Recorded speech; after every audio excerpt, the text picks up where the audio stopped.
യൂട്യൂബിന് വിട. സൂര്യയിലെ എല്ലാ പരമ്പരകളും സംരക്ഷണത്തിന് ശേഷം തികച്ചും സൗജന്യമായി സൺ നെക്സ്റ്റ് ആപ്പ് ഡൗൺലോഡ് ചെയ്യൂ. കണ്ടാസ്വദിക്കാം നിങ്ങളുടെ പ്രിയ പരമ്പരകൾ.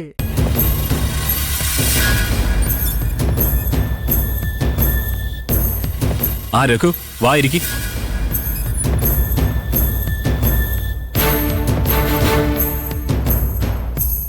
എന്താ സാർ ഇതുവരെ ലോഡ് എടുക്കാൻ വണ്ടി വന്നില്ലല്ലോ?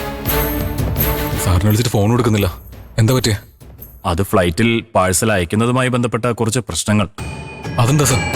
കാർഗോ സെക്ഷനിലെ ചില കസ്റ്റംസ് ഇഷ്യൂമായി ബന്ധപ്പെട്ട് കമ്പനികൾക്കിടയിലുള്ള തർക്കങ്ങൾ കാരണം ഇപ്പൊ പാഴ്സൽ അയക്കുന്നതിൽ ബുദ്ധിമുട്ടുണ്ട്. സാറേ, എനിക്കതിനെക്കുറിച്ച് വലിയ ധാരണയില്ല. ലോഡ് എടുക്കാൻ വേണ്ടി വണ്ടി വരാതിരുന്നപ്പോൾ ഞാൻ ടെൻഷനായി. സാറിനെ വിളിച്ചിട്ടാണെങ്കിൽ ഫോൺ കൊടുത്തില്ല. സാർ ആ ഫോൺ എടുത്ത് കാര്യം എന്താന്ന് പറഞ്ഞിരുന്നെങ്കിൽ കുഴപ്പമില്ലായിരുന്നു. ഫ്ലൈറ്റിൽ അയക്കാൻ പറ്റുന്നില്ലെങ്കിൽ ഷിപ്പിൽ അയച്ചാൽ മതിയോന്ന് ഞാൻ റിക്വസ്റ്റ് മെയിൽ വിദേശത്തുള്ള കമ്പനിക്ക് അയച്ചിട്ടുണ്ട്. അതിന്റെ മറുപടി ഒന്നും വന്നിട്ടില്ല. മറുപടി വരാതെ എനിക്കൊന്നും പറയാൻ കഴിയില്ല. അതാണ് ഞാൻ ഇതുവരെ രഘുവിന്റെ ഫോൺ എടുക്കാതിരുന്നത്. ഈ ഷിപ്പിൽ അയച്ചാൽ അതവിടെ എത്താൻ ഒരുപാട് താമസിക്കില്ലേ? അവരതിന് സമ്മതിക്കുമോ? നാളെ റിപ്ലൈ വരുമെന്ന് കരുതിയാ ഞാനിരിക്കുന്നത്. വന്ന ഉടനെ രഘുവിനെ വിവരം അറിയിക്കാം. ലോഡ് എടുക്കാൻ വണ്ടി അയക്കാം. ശരി സാറേ, ഞാൻ വിളിക്കുമ്പോൾ ഫോൺ അറ്റൻഡ് ചെയ്യണേ. ഞാൻ എടുത്തോളാം. ശരി സാർ.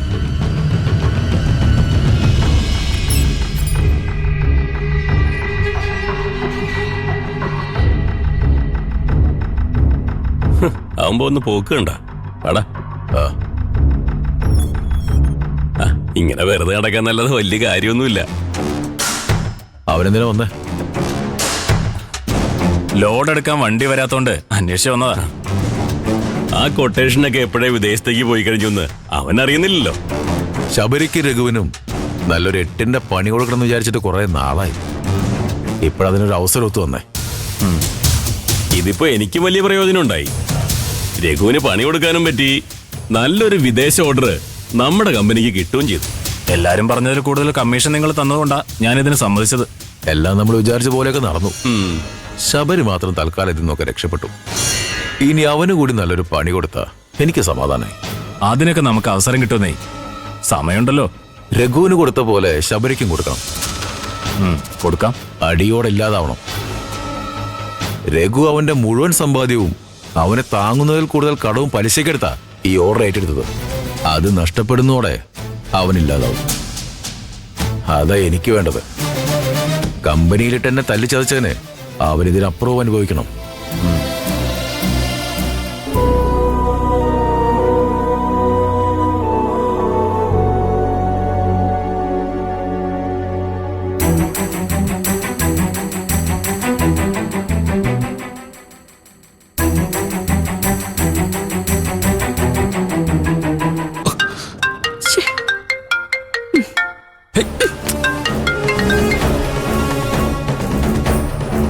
വേണ്ടിന്ദ്രേ, ഈ സമയത്ത് നമുക്കിടയിൽ ആരും വേണ്ട. നീ ഞാനും മാത്രം മതി.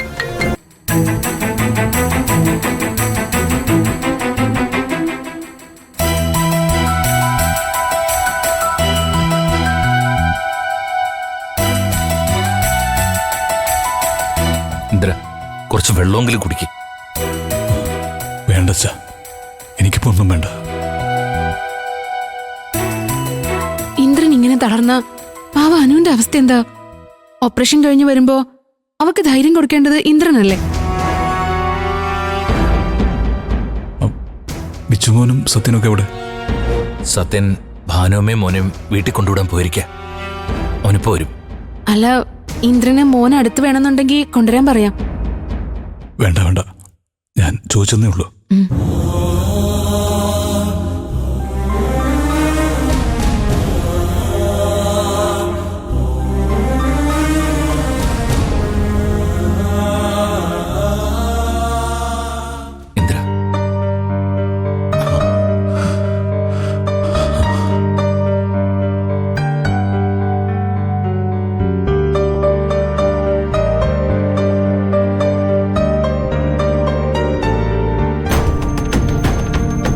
രഘുവേട്ടൻ ഈ നേരത്തെ എവിടെ പോയതാ? ആ ഏജന്റ് ഒന്ന് കാണാൻ പോയതാ. അയാളെ വിളിച്ചിട്ട് കിട്ടുന്നില്ലായിരുന്നു. എന്നിട്ട് കണ്ടോ? ഈ കാർഗോ വഴി ലോഡ് അയക്കാനുള്ള പേപ്പേഴ്സ് ശരിയാവുന്നുണ്ടെന്ന് പറഞ്ഞ് 2 ദിവസത്തിനകത്ത് ശരിയാവും. ഓ ആശ്വാസായി. വരുമ്പോൾ ഞാൻ വീട്ടിൽ നിന്ന് ഫ്ലാസ്കിൽ കുറച്ച് ചായ എടുത്തു. ബ്രെഡും ബിസ്ക്കറ്റും ഉണ്ട്. ഇന്ദ്രന് വേണമെങ്കിൽ ഒരു ചായ കൊടുക്കാം. വേണ്ട രഘുവേട്ട, അനുവിന്റെ ഓപ്പറേഷൻ കഴിയാതെ ഇന്ദ്രനൊന്നും കഴിക്കുമെന്ന് തോന്നില്ല. അച്ഛൻ വെള്ളം കൊടുത്തിട്ട് പോലും കുടിച്ചില്ല. ദാ.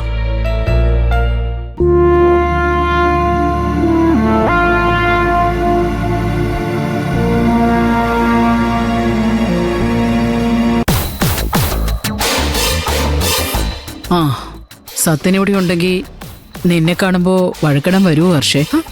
എന്തിന്? ഇതൊരു ഹോസ്പിറ്റലല്ലേ, ഇവിടെ ആർക്കാ വന്നുവിടാത്തത്? എന്നാലും നമ്മൾ ഒരുമിച്ച് കാണുമ്പോ അതിപ്പോ സത്യന് മാത്രമല്ല പലർക്കും പൊള്ളും.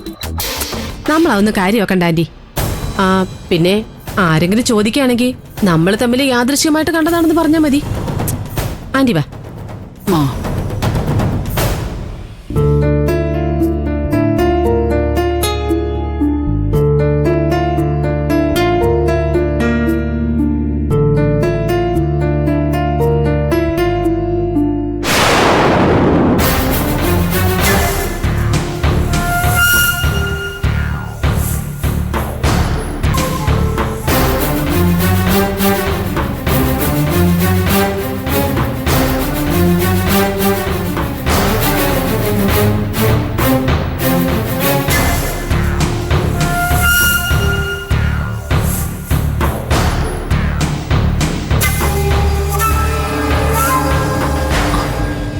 മോനെ ഇന്ദ്ര, നീ എന്താടാ ഇങ്ങനെ വിഷമിച്ചിരിക്കുന്നേ? ആ അനുവിനെ ഓപ്പറേഷന് കൊണ്ടുപോയോ?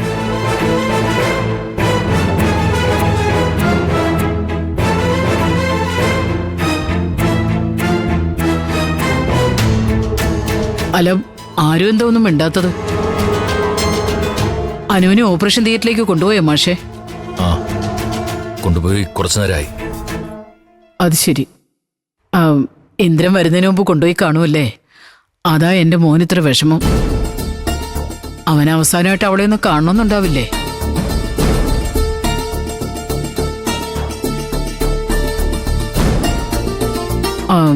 ഞാനും അവളെ ഒന്ന് കാണാൻ വേണ്ടി ഓടി വന്നത്. ഞങ്ങളെ ഒന്ന് കാത്തു നിൽക്കായിരുന്നില്ലേ മാഷേ? ഇന്ദ്രൻ ഒപ്പിട്ട് കൊടുത്തതിന് ശേഷമാണ് അനുവിനെ ഓപ്പറേഷന് കൊണ്ടുപോയത്.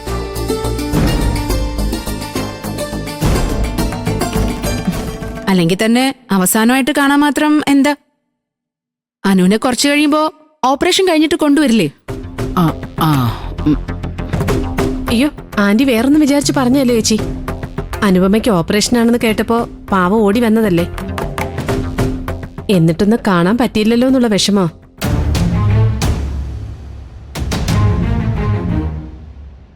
നീ അവിടുന്ന് പോന്ന ശേഷം കുഞ്ഞിനെ ശാരദ ഏൽപ്പിച്ച് ഞാൻ എങ്ങനെയൊക്കെ ഓടി വരികയായിരുന്നു. വഴിയിൽ വെച്ച് ഹർഷയെ കണ്ടത് ഭാഗ്യായി.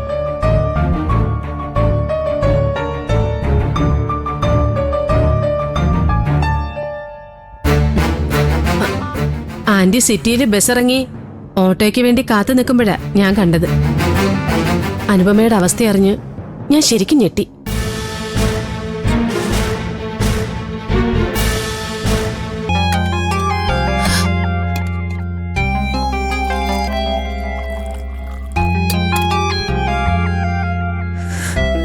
മോളെ ദാ വെള്ളം കുടിക്ക.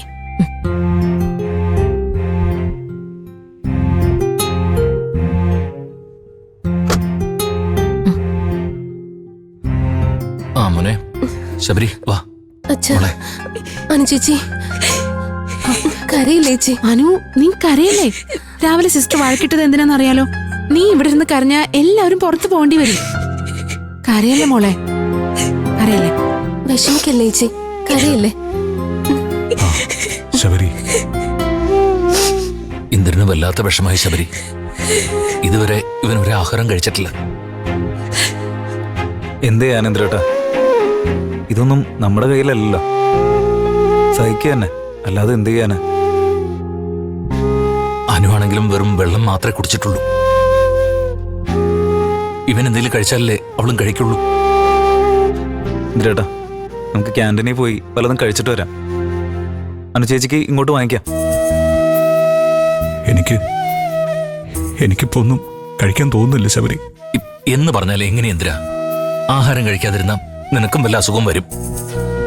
അതെ ഇന്ദ്രേട്ടാ, അനുചേച്ചി ഓർത്തെങ്കിലും ഇന്ദ്രേട്ടൻ വന്ന് എന്തെങ്കിലും കഴിക്ക് പ്ലീസ്. വാ ഇന്ദ്ര, അനുവിന്റെ അടുത്ത് പമ്പിളിയും ദയ ഉണ്ടല്ലോ, നമുക്ക് പെട്ടെന്ന് പോയിട്ട് വരാം. വാ ഇന്ദ്ര, വാ. അനുചേച്ചിക്ക് എന്താ കഴിക്കാൻ വാങ്ങിക്കണ്ടേ? അനുവിന് രഘുവേട്ടൻ വീട്ടിൽ നിന്ന് കഞ്ഞി കൊണ്ടുവരും. ഇന്ദ്രൻ എന്തെങ്കിലും കഴിച്ചാൽ മതിയായിരുന്നു. ഞങ്ങൾ എന്തെങ്കിലും കഴിക്കാൻ പോവാ, നീ സമാധാനായിട്ടിരിക്കും. വാ ഇന്ദ്ര, വാ. ഇന്ദ്രേട്ടാ,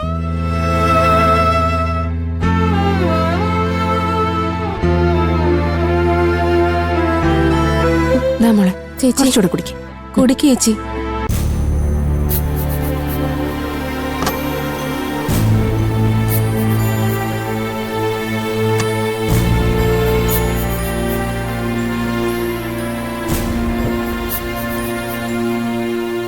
ആന്റി ഞങ്ങൾ ക്യാൻറ്റീനിലേക്ക് പോവാ. ആന്റി വരുന്നോ? ഇല്ല, നിങ്ങൾ പോയിട്ട് വാ. എന്നാ കഴിക്കാൻ എന്തെങ്കിലും ഇങ്ങോട്ടേക്ക് വാങ്ങിക്കാം.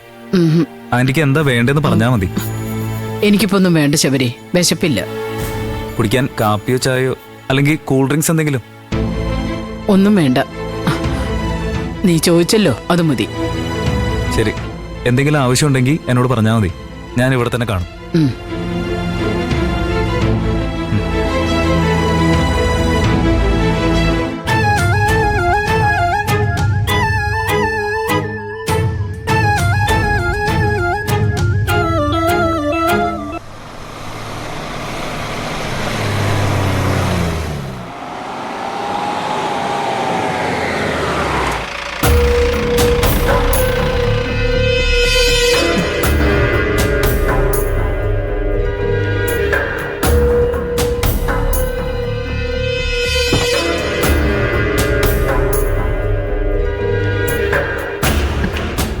ഇയാൾ എന്തിനാ ഇപ്പൊ ഇങ്ങോട്ട് വന്നത്?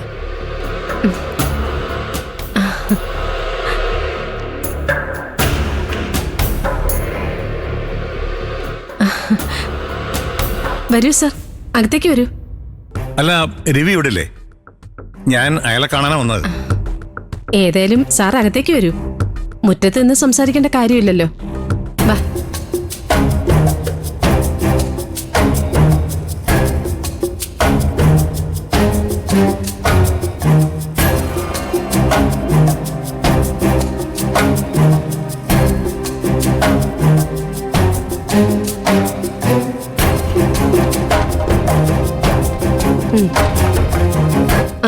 ഞാൻ കുടിക്കാൻ എന്തെങ്കിലും എടുക്കാം. ഞാൻ പറഞ്ഞല്ലോ ഹർഷേ, നിന്റെ സൽക്കാരം സ്വീകരിക്കാൻ വന്നതല്ല. നീ ആ രവി ഒന്ന് വിളിക്കും. എനിക്ക് അയാളോട് കുറച്ച് കാര്യങ്ങൾ പറയാനുണ്ട്. രവിയേട്ടൻ ഇവിടെ ഇല്ല, പുറത്തു പോയിരിക്കേ. എന്നോട് പറയാൻ പറ്റുന്ന കാര്യമാണെങ്കിൽ എന്നോട് തന്നെ പറഞ്ഞു. ഞാൻ രവിയേട്ടൻ വരുമ്പോ പറയാം. പറയാനുള്ളത് രവിയോട് തന്നെ, പക്ഷേ അതെന്താണെന്ന് ഹർഷയോട് പറയാൻ എനിക്ക് മടിയൊന്നുമില്ല. എന്താ കാര്യം? പണ്ട് നീയുമായിട്ടുള്ള ബന്ധത്തിന്റെ പേരിൽ ഇന്ദ്രനെ ഞാനൊന്ന് താക്കീത് ചെയ്തതാ. അതോടെ അവൻ പിന്മാറി. ഇപ്പൊ വീണ്ടും നീയും സുശീലയും കൂടി പുതിയ റൂട്ട് തുടങ്ങിയത് ഞാൻ അറിഞ്ഞു.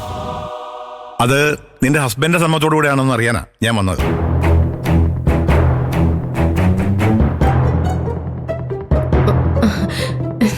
നിങ്ങൾ എന്തൊക്കെയാ പറയുന്നേ? പുതിയ റൂട്ട് തുടങ്ങിയെന്നോ? തൽക്കാലം എനിക്കതിന്റെ കാര്യമില്ല. പിന്നെ ഇന്ദ്രനുമായിട്ടുള്ള ബന്ധം തുടരാൻ സുശീല ആന്റിയെ ഇടനില നിർത്തേണ്ട കാര്യവും എനിക്കില്ല. അപ്പൊ പിന്നെ നിങ്ങൾ തമ്മിൽ കാണുന്നതോ? ആഹാ, എനിക്ക് ആളുകളെ കാണാൻ പാടില്ലേ?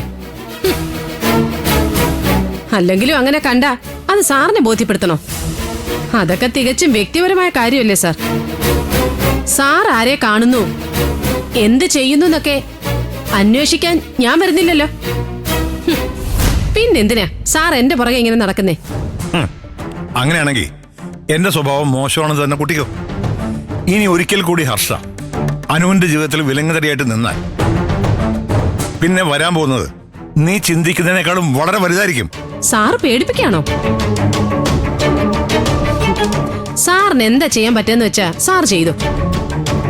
പിന്നെ രവിയിൽ ആവശ്യമില്ലാത്ത സംശയങ്ങൾ കുത്തിവെച്ചാ തകരാൻ പോകുന്നത് ഇന്ദ്രന്റെ കുടുംബജീവിതമായിരിക്കും.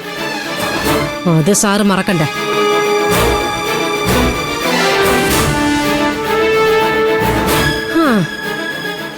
ഉപദ്രവിക്കണമെന്ന ചിന്ത തൽക്കാലം എനിക്കില്ല സാർ. ഇനി അഥവാ അങ്ങനെ വേണമെന്നാണെങ്കിൽ ഞാനും അതിന് ശ്രമിക്കാം കേട്ടോ. ഹർഷ വിചാരിച്ച എന്തെങ്കിലുമൊക്കെ നടക്കും നോക്കാലോ. എന്താടി നീ എന്നെ ഭീഷണിപ്പെടുത്തണോ? ഏയ് അല്ല സാർ, ഞാൻ എന്റെ ജീവിതവുമായി ഒതുങ്ങി കഴിയുമല്ലേ. നിങ്ങളല്ലേ ഇങ്ങോട്ട് വന്നേ. ഹാ, എന്നെ ഉപദ്രവിച്ച് എന്റെ ജീവിതം തകർക്കാൻ നോക്കിയാ എനിക്ക് പ്രതികരിച്ചല്ലേ പറ്റൂ. നിന്റെ ജീവിതം നോക്കി നീ മുന്നോട്ട് പോയേ പറ്റൂ. പക്ഷേ മറ്റുള്ളവരുടെ ജീവിതത്തില് നിനക്ക് സ്ഥാനമില്ല.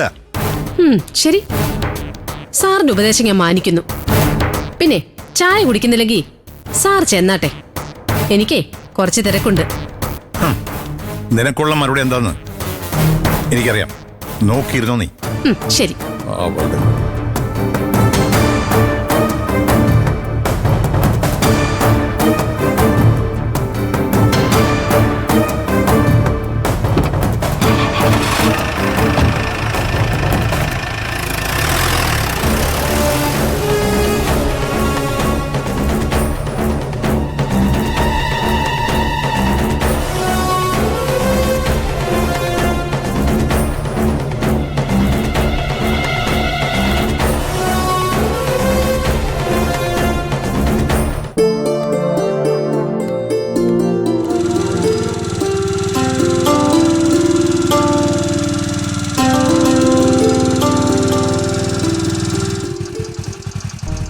Good morning. അപ്പൊ ശരി, ഓക്കെ ബൈ. ബൈ. വിനിത ഞാൻ തമ്മിൽ ഇഷ്ടത്തിലാ. എനിക്ക് തോന്നി. എങ്ങനെ? വേറെ ഒരു ഫ്രണ്ട് ആണെങ്കിൽ വഴി കൊണ്ടുവിടേണ്ട കാര്യമില്ലല്ലോ, ഓഫീസിന്റെ മുന്നിൽ വിടില്ലേ? അതൊരു വലിയ പ്രശ്നമുണ്ട്. ഞങ്ങൾ തമ്മിലുള്ള വിവാഹം വീട്ടുകാർ സമ്മതിക്കില്ല. വലിയ പ്രശ്നങ്ങളുണ്ടാവും. ഓഫീസിൽ അച്ഛനെയും ഏട്ടനെയും പരിചയമുള്ള 1-2 പേരുണ്ട്. എന്നിട്ടാണ് ഇങ്ങനെയൊക്കെ ചെയ്യുന്നത്. ഇപ്പൊ ഞാൻ കണ്ടതുപോലെ അവരെങ്ങാനും കണ്ടിരുന്നെങ്കിലോ? അറിയില്ല. എന്തായാലും ഞാൻ വിനീതിനെ മാത്രമേ കല്യാണം കഴിക്കൂ. അത് ഉടനെ നടത്താനാണ് ഞങ്ങളുടെ തീരുമാനം. എങ്ങനെ? Register marriage. എനിക്ക് ചെലങ്കയുടെ ഹെൽപ്പ് വേണ്ടിവരും. ഞങ്ങളൊന്ന് സഹായിക്കണം. സോറി നീതു, ഈ കാര്യത്തില് എന്റെ ഒരു സഹായം പ്രതീക്ഷിക്കണ്ട. ഇതെന്താ ചിലങ്ക ഇങ്ങനെ എടുത്തടിച്ച പോലെ സംസാരിക്കുന്നത്? ഞങ്ങളുടെ സഹായത്തിന് ചെലങ്ക ഉണ്ടാവുന്ന ഞാൻ ഓർത്തത്. നീതു അങ്ങനെ കരുതിയത് എന്റെ തെറ്റല്ലല്ലോ. എനിക്ക് നിങ്ങളെ സഹായിക്കാൻ പറ്റില്ല.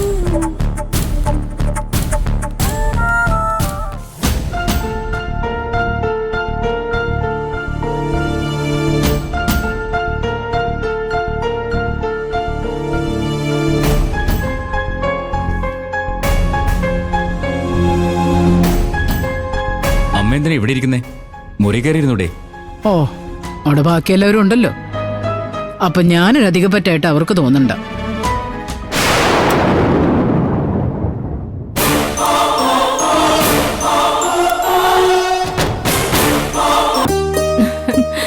ശരിക്കും ശബരിയെ പോലെ നല്ല സുന്ദര കുട്ട, അതേ മൂക്ക്.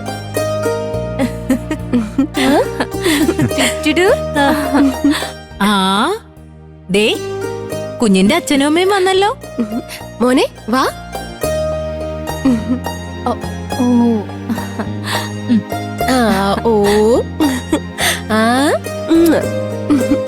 ഇവൻ വഴക്കുണ്ടാക്കിയോ? ഇല്ല, അവൻ ഒരു വഴക്കുമില്ലാതെ മിടുക്കനായിട്ടിരിക്കുകയായിരുന്നു. എന്താടാ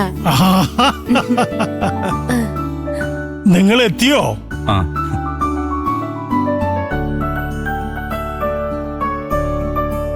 ആശുപത്രിയിൽ എത്തിയിട്ട് എന്തായി? അനൂനിപ്പോ എങ്ങനെയുണ്ട്? റൂമിലാണ്. ഡിസ്ചാർജിന്റെ കാര്യങ്ങളൊന്നും പറഞ്ഞില്ല. അവിടെ എല്ലാവരും ഉണ്ട്. ഓപ്പറേഷൻ കഴിഞ്ഞല്ലേ ഉള്ളൂ. ഡിസ്ചാർജ് ഒന്നും ഇപ്പൊ പറയില്ല അച്ഛാ. അല്ലെങ്കിലും എല്ലാം ഭേദമാകാതെ ഇപ്പൊ വീട്ടിൽ വന്ന വലിയ ബുദ്ധിമുട്ടാ. അതെ. പിന്നെ സുശീല അവിടെ ഉണ്ടായിരുന്നോ? ഉണ്ടായിരുന്നു. എല്ലാം ഭേദമായി നടക്കാറാവും വരെ ഞങ്ങൾ ആരെങ്കിലും മാറി മാറി അനുചേച്ചി സഹായിക്കണം. അതെ, അത് ചെയ്യേണ്ടത് തന്നെയാ. എന്തൊരു കഷ്ടല്ലേ, എത്ര പെട്ടെന്ന് ഒരാൾക്കൊരു അസുഖം വരുന്നതും ജീവിതം മാറിപ്പോകുന്നതും. ജീവിതം അങ്ങനെയാ. തൊട്ടടുത്ത നിമിഷം എന്താ സംഭവിക്കാന്ന് പോലും നമുക്ക് ആർക്കും അറിയാൻ പറ്റില്ല. എന്തായാലും അനുവിന്റെ കാര്യം ഓർക്കുമ്പോ കഷ്ട. അനന്തഭാഷ അവിടെ ഉണ്ടോ? ഉണ്ട്. പാവം മാഷ്, ഒരാൾക്ക് തീരുമ്പോ മറ്റൊരാൾക്ക് എന്ന പോലെ പ്രശ്നങ്ങളാണ്. ഇത്രയും ദുഃഖങ്ങൾ സഹിച്ച് ആ മനുഷ്യൻ എങ്ങനെയാ പിടിച്ചു നിൽക്കുന്നത്? എനിക്കത് ഓർത്ത് എന്നും ഒരു അത്ഭുത. ചെറിയ പ്രശ്നങ്ങൾക്ക് പോലും തകർന്നു പോകുന്ന മനുഷ്യരുണ്ട്. നമ്മളെല്ലാവരും അനന്തൻ മാഷിനെ കണ്ടുപഠിക്കണം. എല്ലാ സങ്കടങ്ങളും ഉള്ളിലൊതുക്കി വിഷമിക്കാനല്ലാതെ പാവം അച്ഛൻ എന്ത് ചെയ്യാന്? ഇന്ദ്രേട്ടനും വലിയ സങ്കടത്തില്ല. എല്ലാം വിധിന്ന് കരുതി സമാധാനിക്കല്ലാതെ നമുക്ക് എന്ത് ചെയ്യാൻ കഴിയും? നിങ്ങൾ ചെല്ലു മക്കളെ. വാ. ഓ,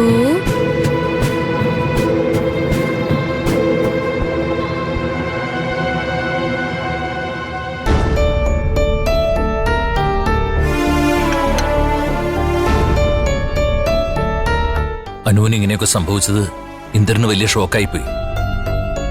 ആ വിഷമം കാണുമ്പോൾ അറിയാം ഇന്ദ്രന് അനുവിനോട് എത്രമാത്രം സ്നേഹമുണ്ടെന്നുള്ള കാര്യം. ഇന്ദ്രേട്ടന്റെ അമ്മ തിരിച്ചു പോയോ അച്ഛാ? ഏയ്, അവരവിടെ തന്നെ ഉണ്ട്. പഴയതുപോലെ ഒച്ചയും ബഹളമൊന്നുമില്ല. ഒരു കാര്യത്തിലും തലയിടാതെ ഒരിടത്ത് മിണ്ടാതിരിക്കുന്നത് കാണാം. ഇനി അവരെ കൂടുതൽ സൂക്ഷിക്കണം അച്ഛാ.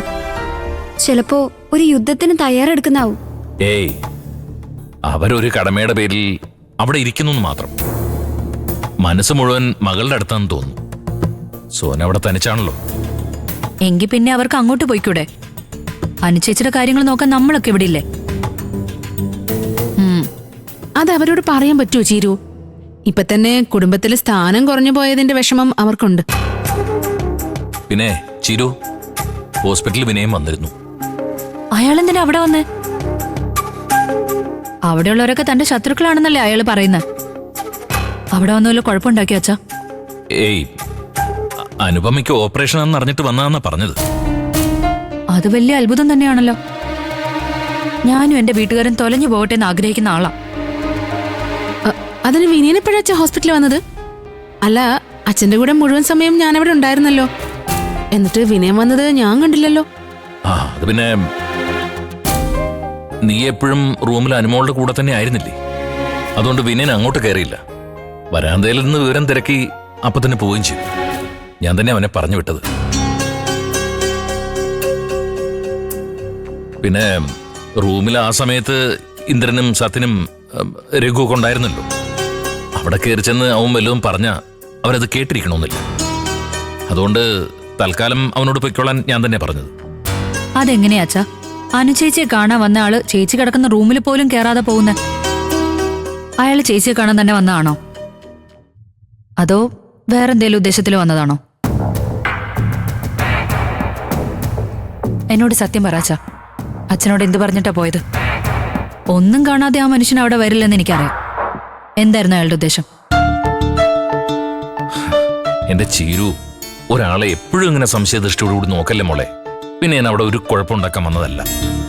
ആ, അച്ഛൻ അങ്ങനെ പറയൂ. പക്ഷെ ആ മനുഷ്യനെ ഞാൻ നന്നായിട്ട് പഠിച്ചിട്ടുണ്ട്. ഇങ്ങനൊരു വരവ് ഞാൻ പ്രതീക്ഷിച്ചതാ. അതുകൊണ്ട് തന്നെയാ ചേച്ചിയെ കാണാൻ ഞാൻ ഓടി ഹോസ്പിറ്റലിലേക്ക് വരാതിരുന്നത്. ആ, അതെന്തായാലും നന്നായി. നീ അവിടെ ഉണ്ടെന്നറിഞ്ഞാ അവൻ ചിലപ്പോ അവിടെ എവിടെയെങ്കിലും വട്ടം കറങ്ങി നിന്നേനെ. ആ, ദേ രഘു എത്തിയല്ലോ. രഘുവേട്ടാ, രഘുവേട്ടനെന്താ ഈ നേരത്ത്? ചായ എടുക്കട്ടെ? വേണ്ട, ആ ലോഡ് ഇതുവരെ പോയിട്ടില്ല. ഏജന്റ് ആണെങ്കിൽ വിളിച്ചിട്ട് ഫോൺ കൊടുക്കുന്നില്ല. അതയാളെ കൃത്യസമയത്ത് ഗൾഫിലേക്ക് കയറ്റി അയച്ചില്ലെങ്കിൽ ഫണ്ട് വരാൻ വീണ്ടും താമസിക്കും. വല്ലാത്തൊരു ഞാണിമേ കളിയായിപ്പോയി. ഏജന്റ് വേറെ ഏതെങ്കിലും തിരക്കിൽ പെട്ടുപോയി കാണും. അതുകൊണ്ടായിരിക്കും രഘുവേട്ടാ. ലോഡ് അയക്കേണ്ടത് അയാളുടെ കൂടെ ആവശ്യമല്ലേ. അയാളെ തിരിച്ചു വിളിക്കാതിരിക്കില്ല. അതെ രഘു, നിന്റെ ജോലിയൊക്കെ നീ തീർത്തു വെച്ചതല്ലേ. ബാക്കി അവര് ചെയ്യട്ടെ. അതിന് നീ എന്തിനാ ഇങ്ങനെ ടെൻഷനാവുന്നേ? അതൊന്നും അറിയില്ല അമ്മാവാ. മനസ്സിന് വല്ലാത്തൊരു ആശങ്കയാ. ഇത്രയും വലിയൊരു ബിസിനസ് ഇതിനു മുമ്പ് ചെയ്ത് ശീലമില്ലാത്തോണ്ടായിരിക്കും. എന്തായാലും ലോഡ് കയറ്റി വിടാതെ എനിക്കൊരു സമാധാനം ഉണ്ടാവില്ല.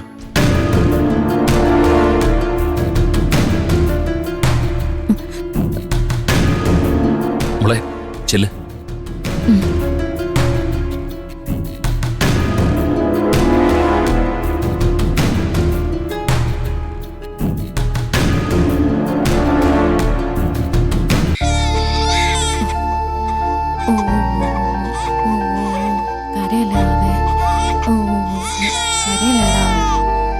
കുഞ്ഞിനെ പനിക്കുന്നുണ്ടല്ലോ ദൈവമേ.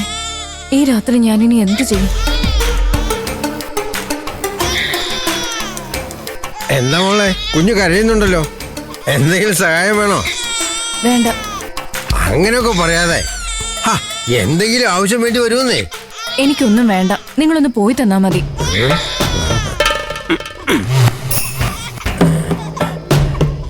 ഞാൻ വേണമെങ്കിൽ ഇവിടെ നിൽക്കാന്നേ. രാത്രി ഒരു കൂട്ടാവുമല്ലോ. ദൈവം ഇതെന്നെ ഉപദ്രവിക്കരുത്.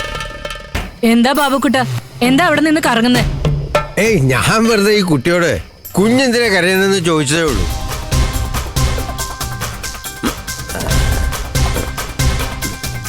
അധിക ക്ഷേമാന്വേഷണത്തിന് നിൽക്കാതെ ബാബുക്കുട്ടൻ ചെല്ല്. ഇതെന്തോന്നോ ശാരദ ചേച്ചി, നമ്മളൊക്കെ പരിചയക്കാരല്ലേ, പിന്നെ എന്തിനൊരു അന്യനെ പോലെ. ബാബുക്കുട്ടൻ ചെല്ല്. വേണ്ട. ചേച്ചി വന്നത് ഭാഗ്യായി. ഞാൻ പേടിച്ചുപോയി. അവനൊരു വൃത്തികെട്ടവനാ. ഏത് സമയം കൂടിയാ. സ്വന്തം കുടുംബത്ത് പോലും ആരും കേറ്റാറില്ല. കേറ്റാൻ കൊള്ളത്തില്ല. ഇവിടെ വന്ന് നിന്ന് എന്തൊക്കെയോ ചോദിച്ചു. പെണ്ണുങ്ങൾ മാത്രമുള്ള വീടുകളിൽ ചുറ്റിപ്പറ്റി നിക്കല അവന്റെ പണി. ഈശ്വരനെ ഇപ്പൊ തന്നെ ചേച്ചി ഇവിടെ എത്തിച്ചത്. എന്നാലും ഈ സുശീല എന്ത് പണിയായി കാണിച്ച്? മരുമകൾ ഇത്രയൊക്കെ ദ്രോഹിച്ചിട്ടും അവിടെ പോയി കാവല് കിടക്കേണ്ട വല്ല കാര്യമുണ്ടോ? ഏട്ടത്തേക്ക് സുഖമില്ലാതിരിക്കല്ലേ എന്ന് കരുതി നിങ്ങൾ ഇവിടെ തനിച്ചാണെന്ന് അറിയില്ലേ? അല്ലെങ്കിൽ സ്നേഹമുള്ള മരുമകളാണെങ്കിൽ കൊള്ളാം. ഇത് അമ്മായിയമ്മേ വേണ്ടാത്ത മരുമകളല്ലേ? മൂക്ക് നന്നായി പനിക്കുന്നുണ്ട്. മരുന്നിരിപ്പില്ലേ? മരുന്ന് ഞാൻ കൊടുത്തു. സോന വിഷമിക്കാതെ, നമുക്ക് കുഞ്ഞിനെ ഒന്ന് തുടയ്ക്കാം. അപ്പൊ പനി കുറഞ്ഞോളും. ചേച്ചി അകത്തേക്ക് വാ. വാ.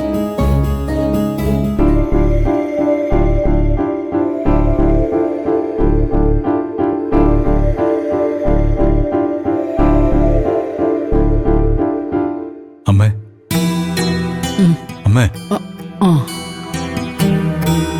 അമ്മ എന്താ ഇവിടെ ഇരുന്ന് ഉറങ്ങുന്നേ? വന്നേ, എഴുന്നേറ്റ് മുറിയിൽ വന്ന് ആഹാരം കഴിച്ച് കിടക്ക. ഓ, ഇപ്പോഴെങ്കിലും നിനക്ക് അമ്മയെ വിളിച്ച് ആഹാരം കഴിക്കാൻ പറയാൻ തോന്നിയല്ലോ. എന്റെ അവസ്ഥ അമ്മയ്ക്ക് അറിയില്ലേ?